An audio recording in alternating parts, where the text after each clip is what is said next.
النهاردة هنشوف مع بعض ازاي نطبق البنطلونات بطريقة بسيطة وهتبقى أنيقة وشكلها شيك جدا، وكمان مش هتتبهدل مننا في الدولاب. أول حاجة هنعملها هنجيب البنطلون ونفرده بالشكل اللي انتوا شايفينه. الجزء اللي فيه سوستة البنطلون واضح زي ما انتوا شايفينه. الجزء اللي من تحت هيبقى فيه الجيوب الخلفية، هنتني الجزء ده زي ما انتوا شايفين معايا. آخر حتة في الجيوب يا جماعة هي دي اللي هنتنيها.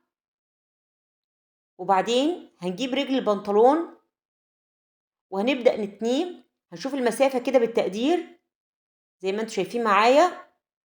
هتنيه حوالي مرتين. هجيب الرجل التانية وهتنيها بنفس الشكل،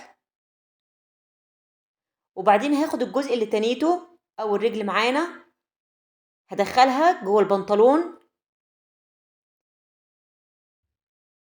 وهجيب الرجل التانية هدخلها بنفس الشكل. اهم حاجة وانا بدخل رجل البنطلون ايدي بتفرد كويس علشان ما يبقاش فيه اي حاجة مكلكعة معايا. خلاص كده هبدأ اجيب الشكل اللي انا عملته، هتنيه مرة تانية واضغط بايدي جامد وهسويه كويس. وزي ما انتوا شفتوا معايا ازاي البنطلون اتحول من الحجم الكبير اللي كنا شايفينه في الاول لحجم صغير جدا مش هياخد عندكم اي مساحة في الدولاب.